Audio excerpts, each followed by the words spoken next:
AM 1220 KDOW and Money 2.0 present The Real Estate Report with Tony Mendez and Gordon Hines. Bay Area real estate and mortgage experts with over 25 years in the business. Now, with an in-depth look at this week's local and national real estate news and what it means for you. Your hosts, Tony Mendez and Gordon Hines. Welcome into the Real Estate Report. I am Tony Mendez. And I'm Gordon Hines. Thanks for being with us today. I have to do a small adjustment here that there we go. Thought that was going to be like an elephant running through the room.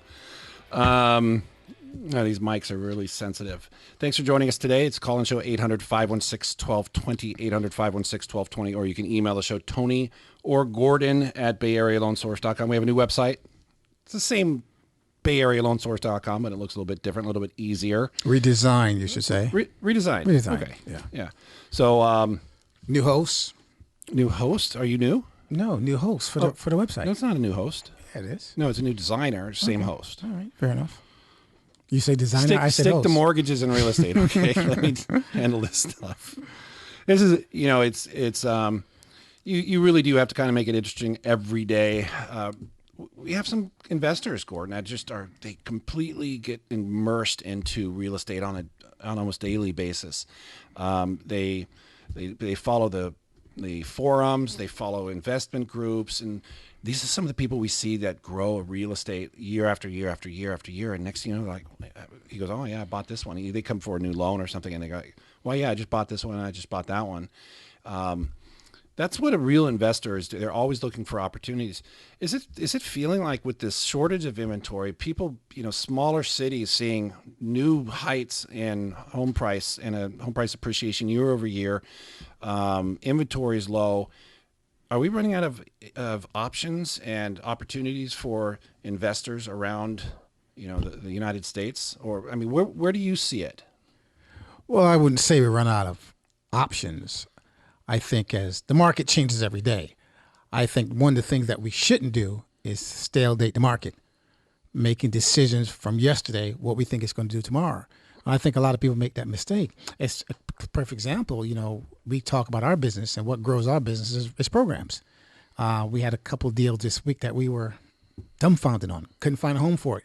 We have some new programs today that came out, and now we can close those transactions. So that's why you got to keep abreast every day if you want to stay competitive and if you want to be successful in our business. That is kind of the bright light of the day. Maybe I should have started off with that, but some programs came back that we haven't seen in over a year. Yeah. And that's what COVID did. It scared a lot of investors and these wholesale lenders, got them out of the game. Some of you, the big ones even shut down, scattered a bunch of people all over the place, and now they're slowly coming back, and boom, we had a great product come back.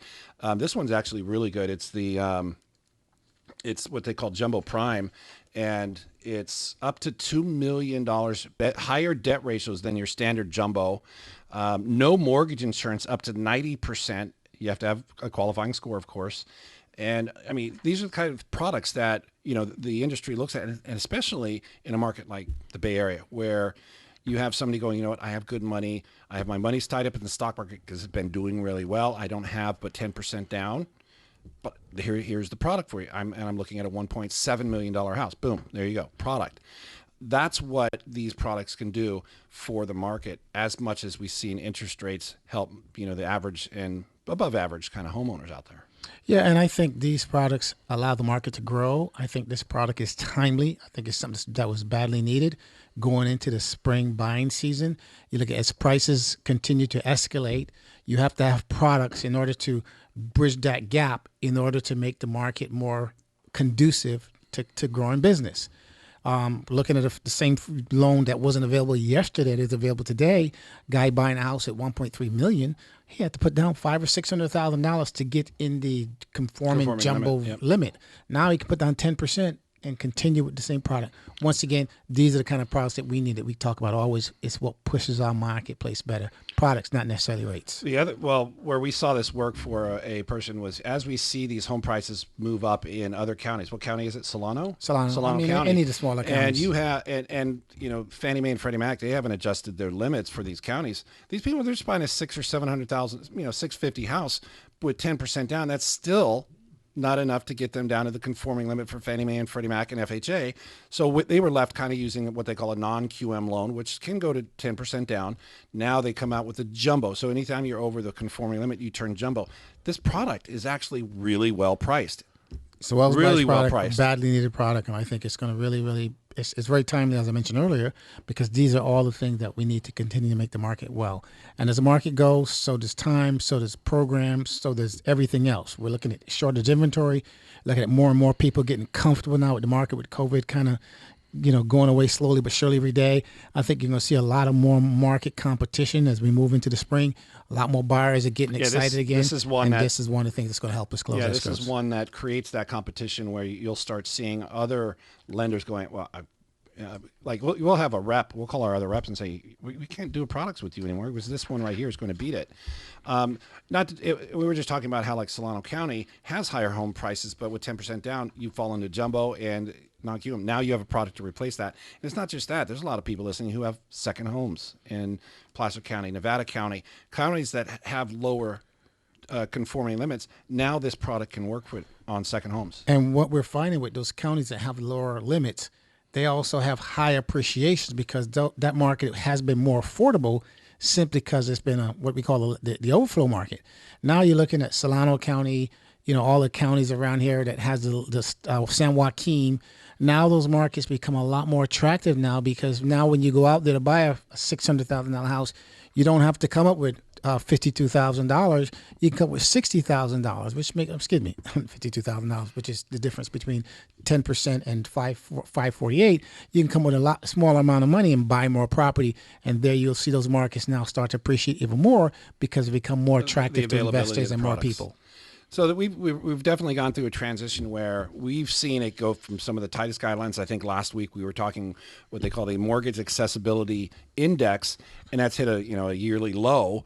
In fact, I think it's a 4-year low, going back to 2016, 5-year, where that's how we're in an environment right now where it was like in 2016. Now we're starting to see it pop back up.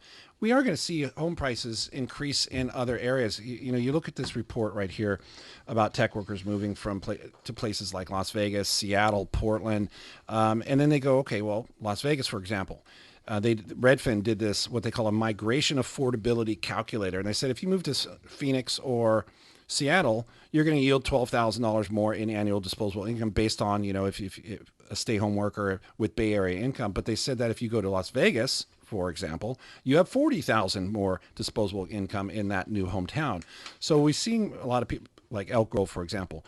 I think we did our first one for this one client in 2018, and it was in the low 300s. Now those homes are going in the mid 4s. We're seeing places like Elk Grove and other places. El Dorado County is one of the hottest counties in the United States. Sacramento County is the same. We've seen a lot of appreciation in those marketplaces because as, people can work from home, they can buy further out now with less of a commute. If you need to come in the office twice a week instead of 5 times a week, that's a huge game changer as far as time and investment on the road. So now you can venture out further to find that house that fits your family needs better than having to coop with to qualify with a 3-bedroom, 1-bath here. You can go in those areas and buy 3-bedroom, 2-bath, 3-3-bath for the same price and have more money left over. In Sacramento, the Redfin calculator calculated that's if you move to Sacramento, a work from home you would have $16,000 more a year with disposable income and be able to buy a house. These are the kind of things that we're looking at and the trends.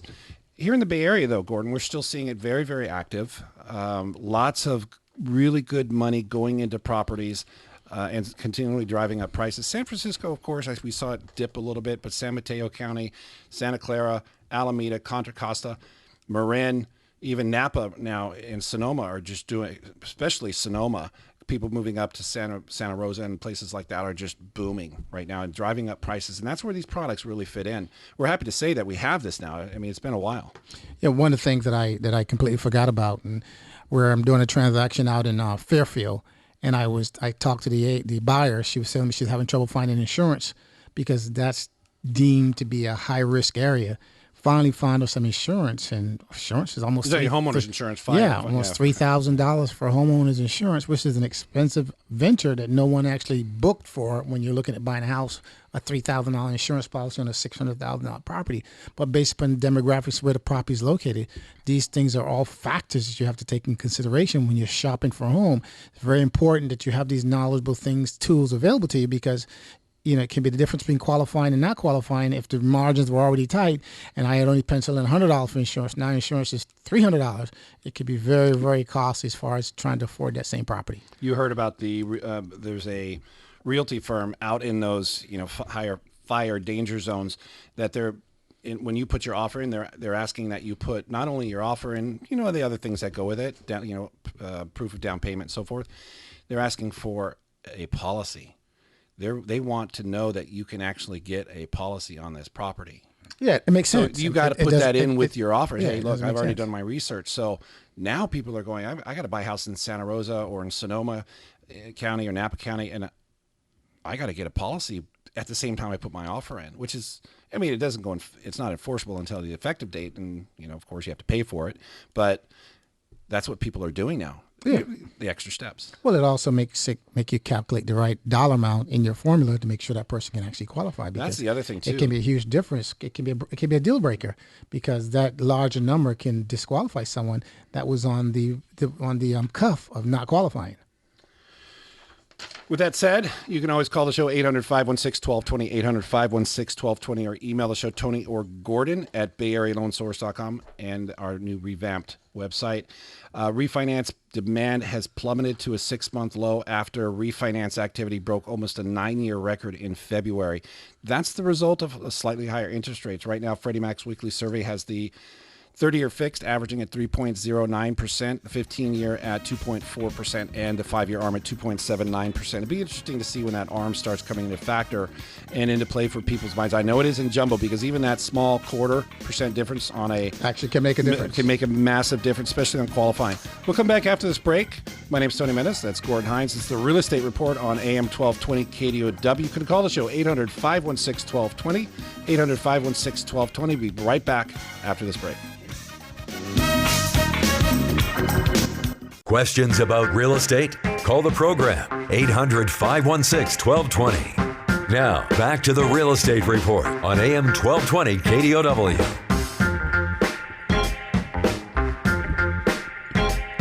Welcome back to the Real Estate Report. I'm Tony Mendes. And I'm Gordon Hines. Thanks for being with us today.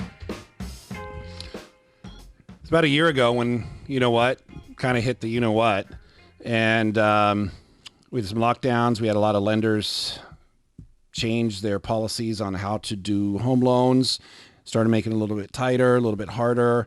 And meanwhile, interest rates fell throughout the whole year. A lot of people refinanced that were in March and April. They just couldn't resist it. They did it again later in the year as rates continued to drop to, I think it averaged like 2.75 somewhere in October, November, and then it's kind of been creeping up back then, since then, to 3.09% today, according to Freddie Mac weekly survey. It's a trend. It's not going to be your interest rate, but what we did find is that they are doing really good price adjustment for people with good credit score, good equity, W-2 employees, single family house, owner occupied. Those are the ones that are still their bread and butter.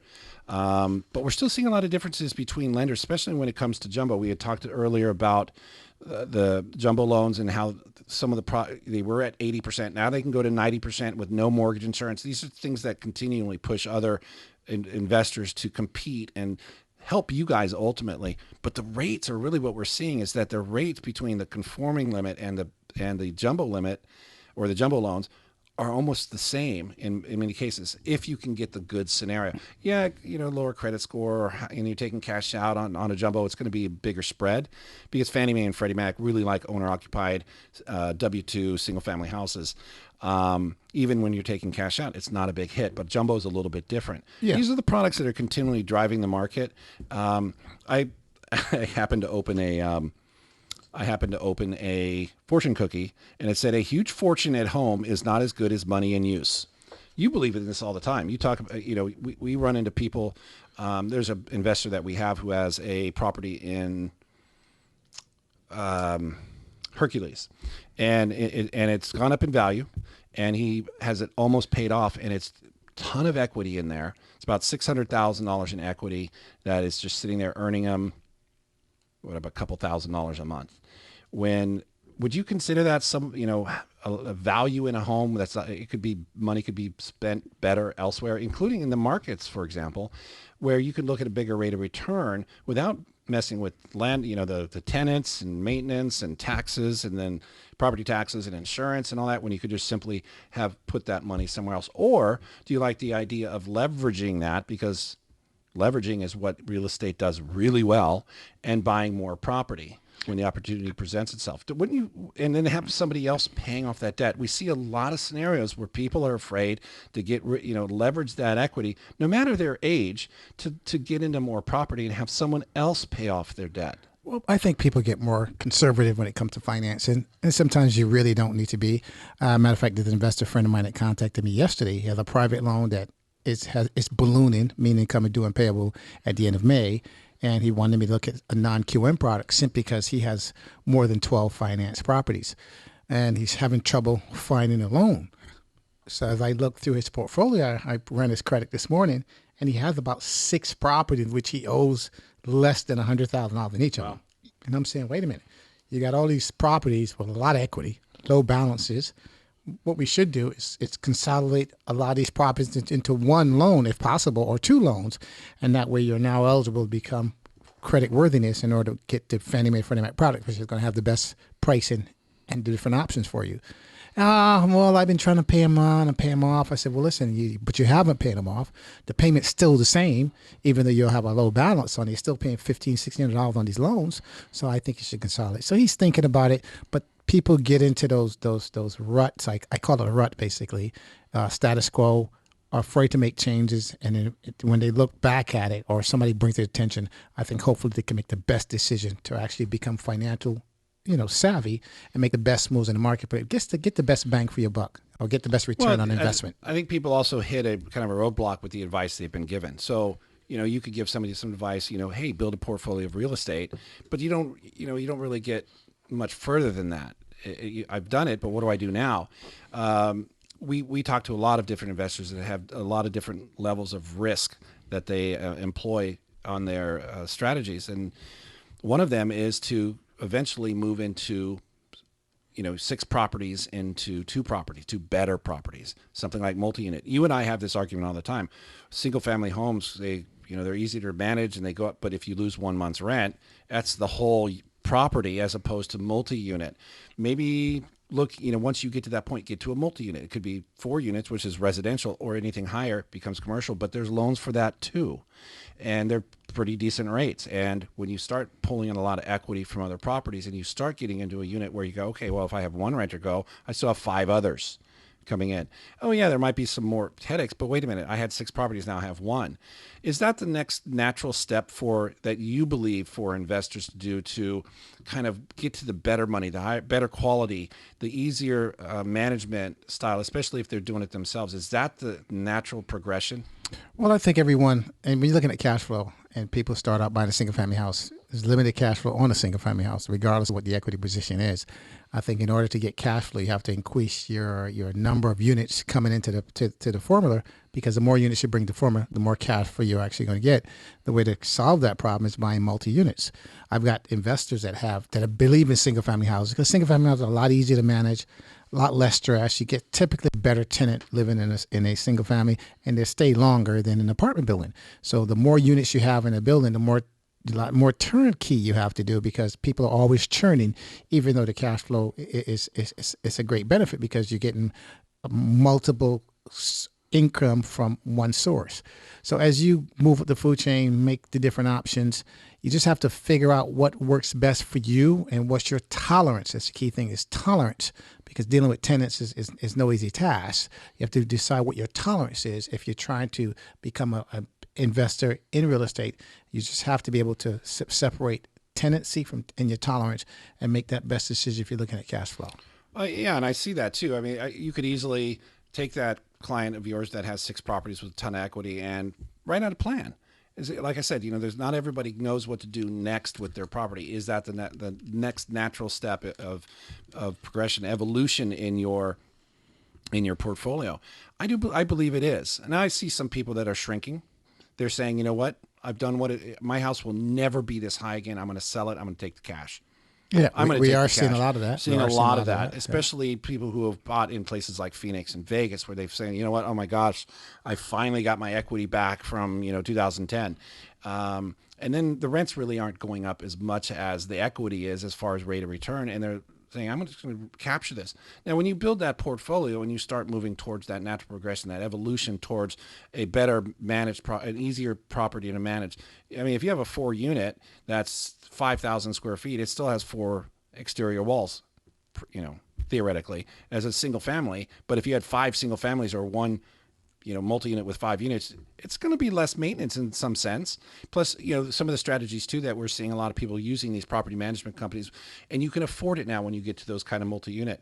I'd like to discuss this a little bit more at some point with the public, the audience out there, as well as you and some of the other clients. This is something that we are seeing a lot more often. Or if we have someone listening and have that particular situation or circumstance, please give us a call. We do all of these types of scenarios. We have the lenders and the source for information for all of you out there.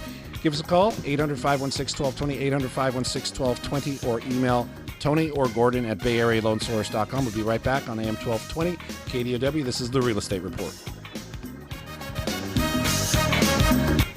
Phone lines are open on the Real Estate Report. 800-516-1220. That's 800-516-1220.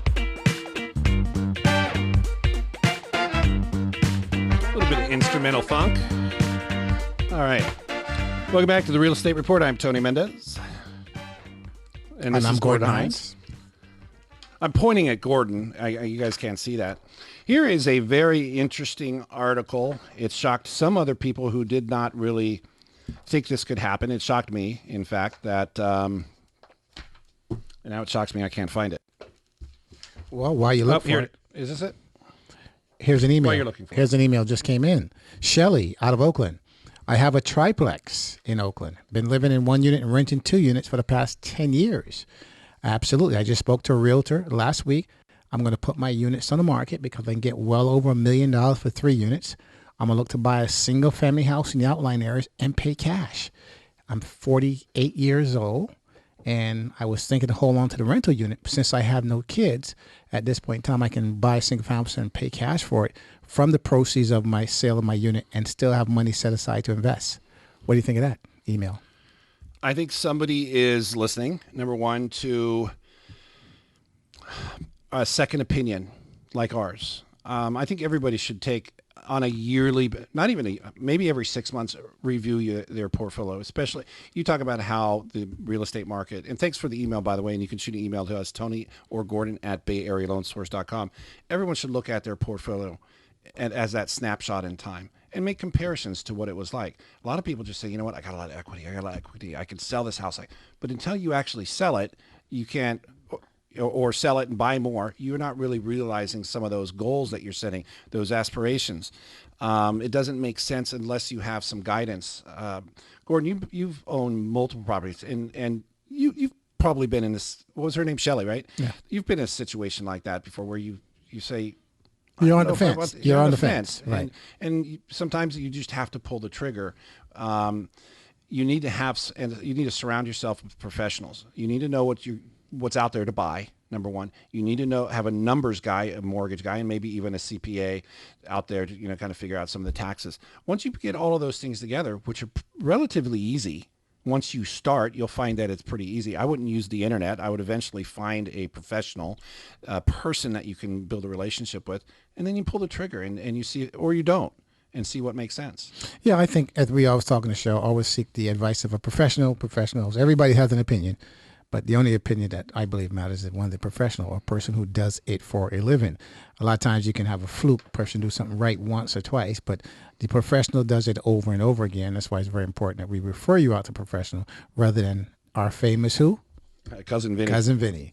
And I think if you follow those rules and adhere to those rules, I think it can lead to successful investing.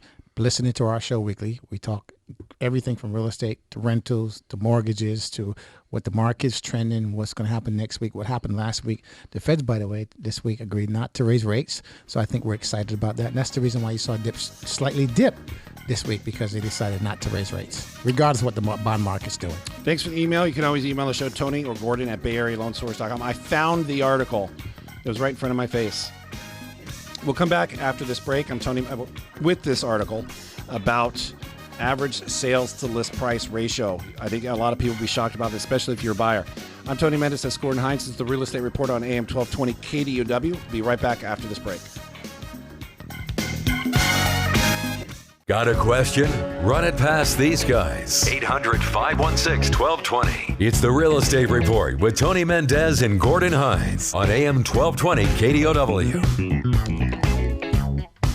Welcome back into the Real Estate Report. I'm Tony Mendez. And I'm Gordon Hines. You can always email the show, Tony or Gordon at BayAreaLoanSource.com. Freddie Mac weekly survey has 30-year fixed at 3.09%. That was as low as 2.75. It's really not that much higher. And there can be rates lower than that. It depends on how aggressive you want to be and how your credit score and equity look like. 15-year at 2.4%, 5-year ARM at 2.79%, all still great rates. But still, that scared a lot of people away. We saw refinance activity last month while rates were kind of creeping up, hit a 9-year record, and then demand plummets to a 6-month low for refinances. So rates have a big play in what's going on right now, but it's certainly not keeping people away from buying. One of the reports that came out of Redfin that they've been monitoring over the last several years, maybe more so in the last couple of years, is what they call the average sales to list price ratio. That shot up over nationwide average over 100%. That means that the average homes in the United States are selling 100.1% over asking price, Gordon. Buyers are really, really interested in buying houses right now. And with the low inventory right now, it's shooting up that median home price. I believe that it was at $328,000, $350,000, an all-time high. It's a 17% year-over-year increase.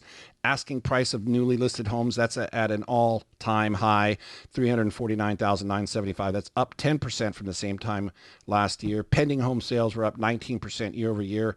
New listings of home sales were down. There's just a tight market and a lot of demand. Well, look at the curve we just went through. If we look at the mortgage crisis that happened back in 2008, I think 2009, 2010 were very, very down years for the mortgage business. I think 2012, I think you mentioned earlier, was the break-even point in which volume 2013 was when rates were dropping and inventory was starting to go back up. I'm sorry, year-over-year increase in property values was going up and the interest rates were dropping. There was a crisscross. It was like October of 2013 was the ideal time to buy a property. That's when the market actually turned. Yeah. So from 2013, if I'm looking at from October 2000 to 2020, that's a 7-year run we've had as far as appreciation is concerned, right? So if you look at the marketplace, you look at people making more money, you look at houses now, or everyone wants to own a house. Before owning a house wasn't important. Every channel has some type of remodeling show. People going in, remodeling and flip this house in every part of the country. So I think all this is like the perfect formula for the evaluation of homes ownership. Now everybody wants to own homes, and these all things and programs help go into that formula, and that's where we begin to see it in the marketplace. That's why we have low inventory, high prices with low rates. What I get out of this story is if I'm a buyer, I've made the hardest decision, and that's to go and buy. But don't go in there, you know the word half. You don't go in there half prepared. Be ready to fight a market like this. 100.1%. That means that every house should be going for at or over asking price on average. Okay, that's an average. That doesn't mean everyone is. So keep that in mind when you're putting an offer in on a house. Be prepared to go, find out the average over asking price. There's a percentage, and the MLS prints this out.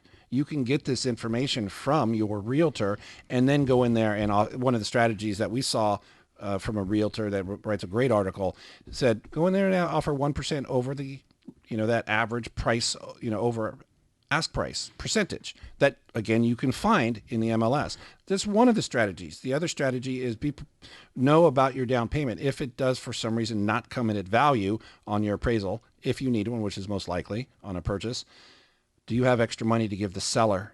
Are you limited on your down payment? Be prepared on the loan side to understand the consequences of what happens if the appraised value comes in a little lower. It could be $1 or $20,000 or even more. Yeah, we see these all the time on purchase contracts. Had a purchase contract come in yesterday. The contract was written as follows: that the buyer is buying the property for X amount of money. In the event the property does not appraise, which I believe that they already suspect is not going to appraise, the buyer agrees to pay $15,000 over the appraised value.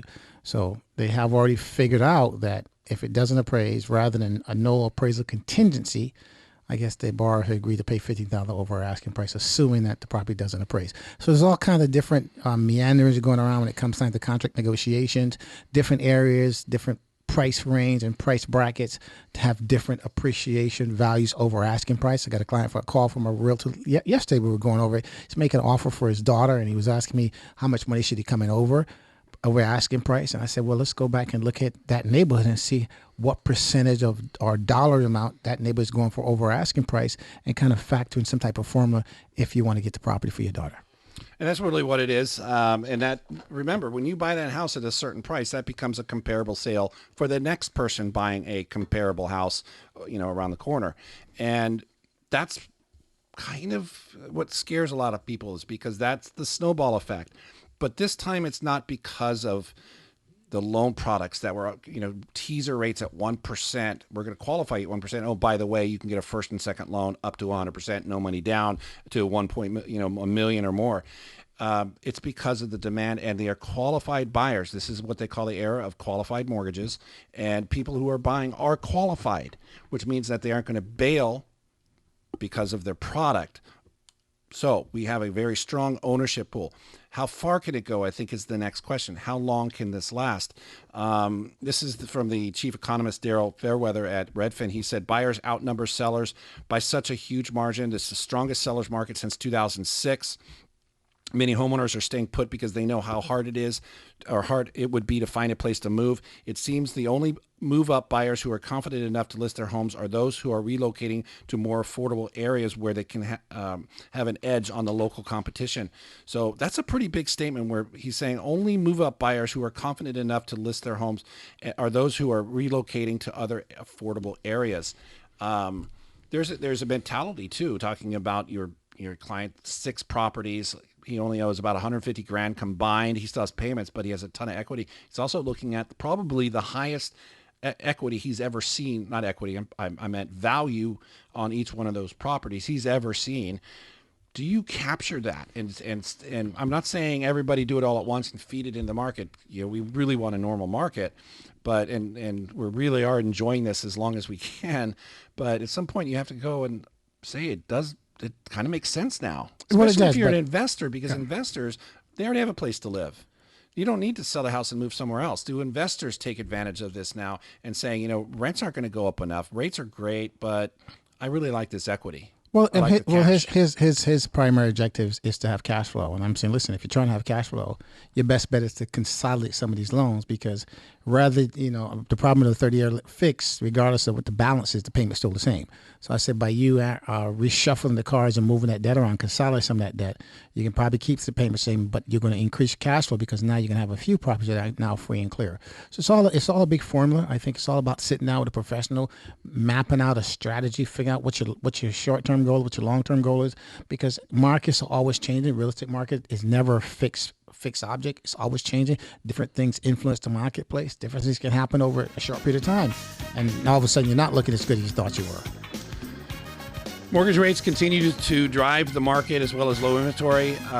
It's time, if you haven't, to look at your portfolio and see what makes sense before it's too late. I don't even like saying that, before it's too late. You should do it every year. You can always call the show 800-516-1220. You can always shoot an email to us, Tony or Gordon at BayAreaLoanSource.com. That's Tony or Gordon at BayAreaLoanSource.com. This is the Real Estate Report on AM 1220 KDOW. We'll be right back after this break. Tony and Gordon are taking your calls at 800-516-1220. It's the Real Estate Report on AM 1220 KDOW. Welcome back to the Real Estate Report. I'm Tony Mendez. And I'm Gordon Hines. Feel like a kid in the candy store when we see these products keep coming back. It's not that we have short memory. It's just a lot of deals just didn't get they didn't happen because of these products weren't available. Now some of them are starting to come back, like this Jumbo Prime 30-year fixed up to $2 million with an 89.99% LTV. That's 10.01% down. Debt ratios are a little bit higher than your normal jumbo at 45%. You have to have the credit score for it. No mortgage insurance on these. You could do investment properties and second homes. That's great for people who have these higher priced homes in counties that have these loan limits that always end up in jumbo. But now the rates are better. Yeah. And then you have other products that come up, like this one's also 90%. They have this particular investor 700%, but you can be a borrower living rent-free with no previous housing. Has anyone ever tried to buy a house and they go, well, you don't qualify because you don't have live rent-free. Now you have products that allow you to do that. This one right here has no extra reserve requirements. You follow DU requirement. Up to $2 million.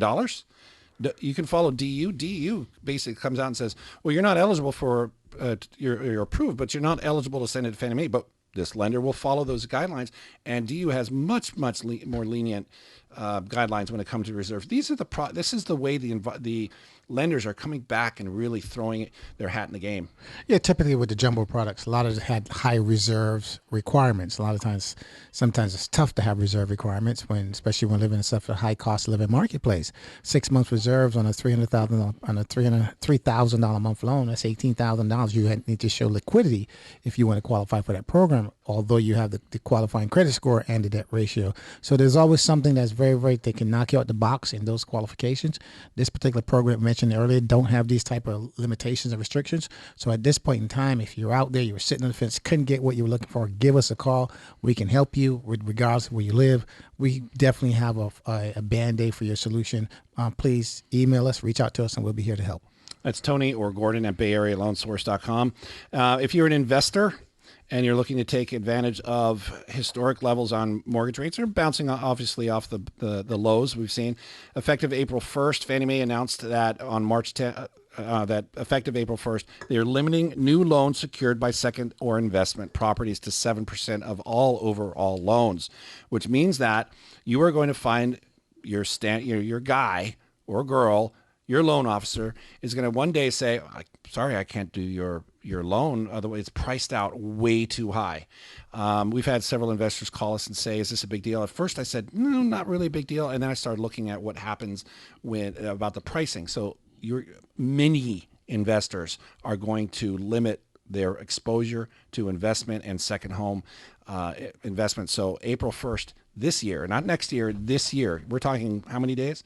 You're going to start needing to find a lender or a broker that uses lenders that are below that 7% usage, and that's going to run out quickly, Gordon. Well, they don't have to find. We're here. That's why we're here every week. That's why we're here to present these opportunities.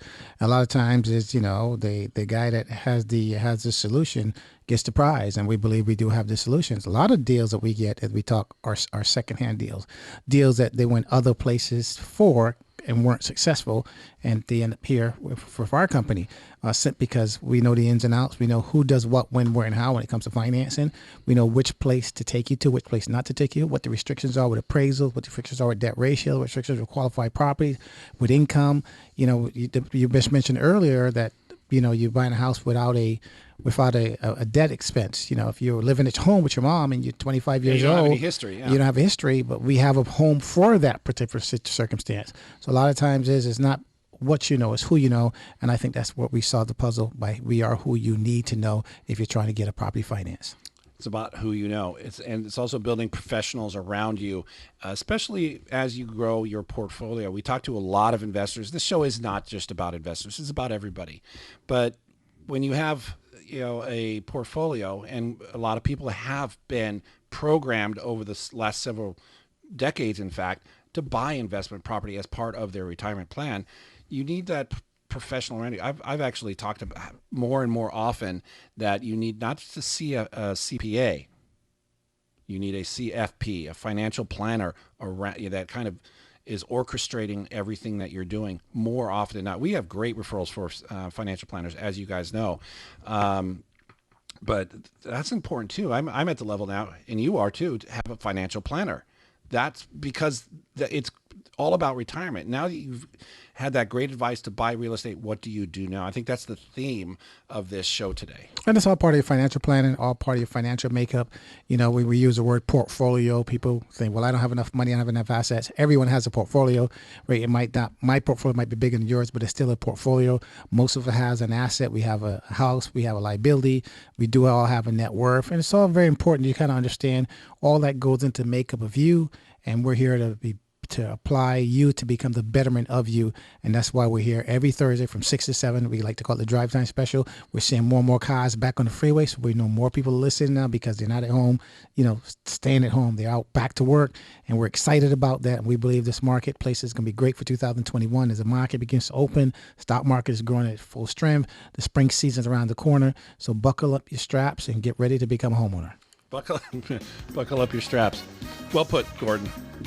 It is an exciting time. I think everyone's excited that we're getting closer, not quite there, but closer to a new norm. I don't want to get caught in that trap again. Right. The new norm. The new norm. We'll come back next week. I'm Tony Mendez. That's Gordon Hines. You can always reach us at BayAreaLoanSource.com, BayAreaLoanSource.com, or you can email us, Tony or Gordon at BayAreaLoanSource.com. Thanks for joining us. We'll come back next week. This is the Real Estate Report on AM 1220 KDOW. We'll see you next week.